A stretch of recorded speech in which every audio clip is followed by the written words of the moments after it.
Chapter 4. Pierre sat opposite Dólokhov and Nicholas Rostov. As usual, he ate and drank much, and eagerly. But those who knew him intimately noticed that some great change had come over him that day. He was silent all through dinner and looked about, blinking and scowling, or, with fixed eyes and a look of complete absent-mindedness, kept rubbing the bridge of his nose. His face was depressed and gloomy. He seemed to see and hear nothing of what was going on around him and to be absorbed by some depressing and unsolved problem.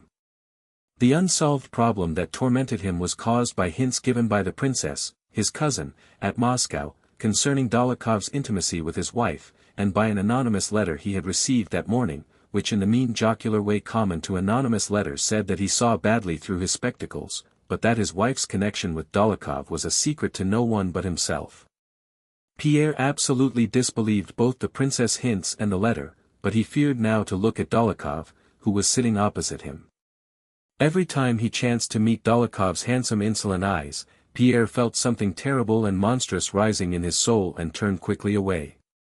Involuntarily recalling his wife's past and her relations with Dólokhov, Pierre saw clearly that what was said in the letter might be true, or might at least seem to be true had it not referred to his wife.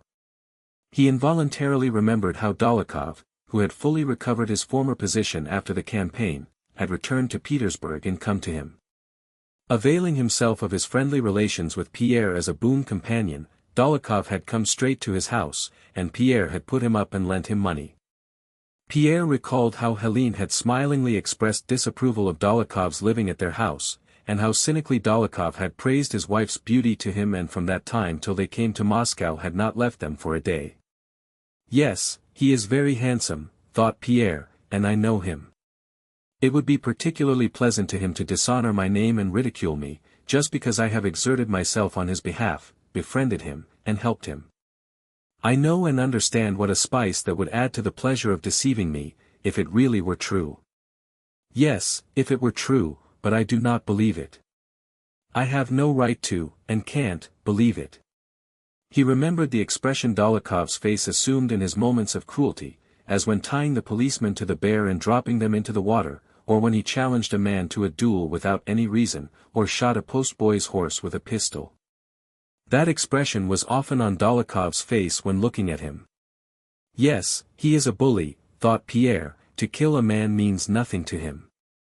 It must seem to him that everyone is afraid of him, and that must please him.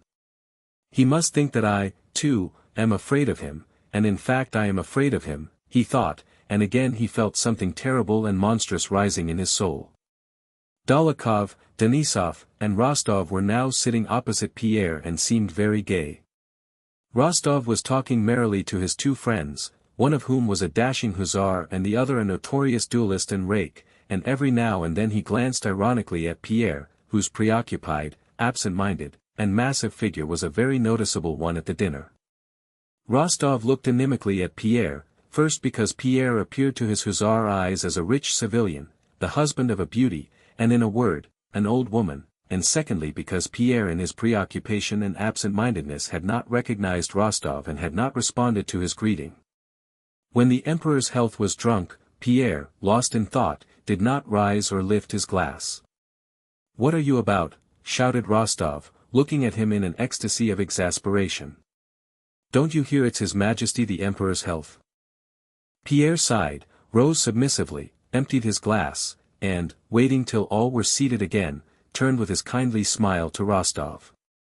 "Why, I didn't recognize you," he said. But Rostov was otherwise engaged, he was shouting, "Hurrah! Why don't you renew the acquaintance?" said Dólokhov to Rostov. "Confound him, he's a fool," said Rostov. "One should make up to the husbands of pretty women," said Denisov. Pierre did not catch what they were saying, but knew they were talking about him. He reddened and turned away. "Well, now to the health of handsome women," said Dólokhov, and with a serious expression, but with a smile lurking at the corners of his mouth, he turned with his glass to Pierre. "Here's to the health of lovely women, Peterkin, and their lovers," he added. Pierre, with downcast eyes, drank out of his glass without looking at Dólokhov or answering him. The footman, who was distributing leaflets with Kutuzov's cantata, laid one before Pierre as one of the principal guests. He was just going to take it when Dólokhov, leaning across, snatched it from his hand and began reading it.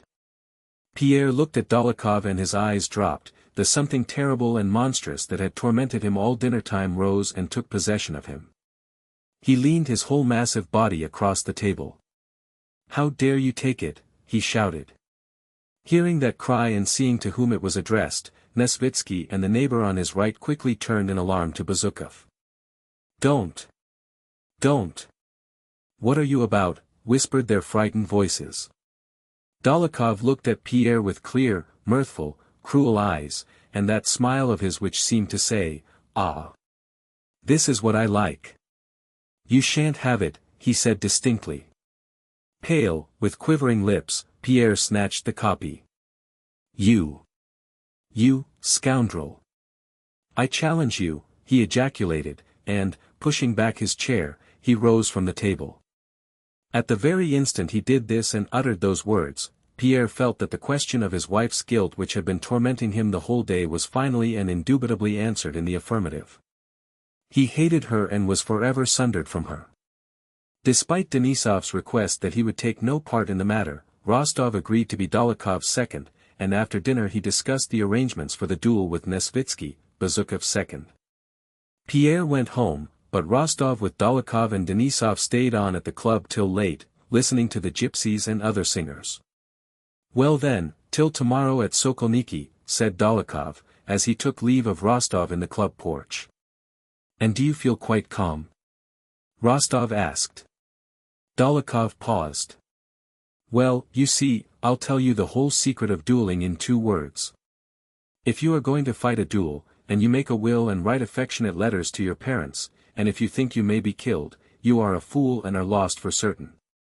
But go with the firm intention of killing your man as quickly and surely as possible, and then all will be right, as our bear huntsman at Kostroma used to tell me. Everyone fears a bear, he says, but when you see one your fear's all gone, and your only thought is not to let him get away. And that's how it is with me. À demain, mon cher. Asterisk. Asterisk till tomorrow, my dear fellow." Next day, at 8 in the morning, Pierre and Nesvitsky drove to the Sokolniki forest and found Dólokhov, Denisov, and Rostov already there.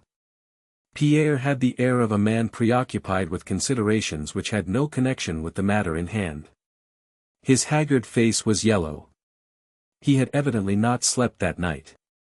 He looked about distractedly and screwed up his eyes as if dazzled by the sun. He was entirely absorbed by 2 considerations, his wife's guilt, of which after his sleepless night he had not the slightest doubt, and the guiltlessness of Dólokhov, who had no reason to preserve the honor of a man who was nothing to him. "I should perhaps have done the same thing in his place," thought Pierre. "It's even certain that I should have done the same, then why this duel, this murder? Either I shall kill him, or he will hit me in the head, or elbow, or knee. Can't I go away from here, run away, bury myself somewhere?" passed through his mind. But just at moments when such thoughts occurred to him, he would ask in a particularly calm and absent-minded way, which inspired the respect of the onlookers, "Will it be long? Are things ready?" When all was ready, the sabers stuck in the snow to mark the barriers, and the pistols loaded, Nesvitsky went up to Pierre. "I should not be doing my duty, Count," he said in timid tones, "and should not justify your confidence and the honor you have done me in choosing me for your second, if at this very grave, moment I did not tell you the whole truth. I think there is no sufficient ground for this affair, or for blood to be shed over it. You were not right, not quite in the right, you were impetuous." "Oh yes, it is horribly stupid," said Pierre. "Then allow me to express your regrets, and I am sure your opponent will accept them," said Nesvitsky, who like the others concerned in the affair, and like everyone in similar cases, did not yet believe that the affair had come to an actual duel. "You know, Count, it is much more honorable to admit one's mistake than to let matters become irreparable. There was no insult on either side. Allow me to convey." "No. What is there to talk about?" said Pierre. "It's all the same. Is everything ready?" he added. "Only tell me where to go and where to shoot," he said with an unnaturally gentle smile. He took the pistol in his hand and began asking about the working of the trigger, as he had not before held a pistol in his hand, a fact that he did not wish to confess. "Oh yes, like that, I know, I only forgot," said he. "No apologies, none whatever," said Dólokhov to Denísov, who on his side had been attempting a reconciliation, and he also went up to the appointed place.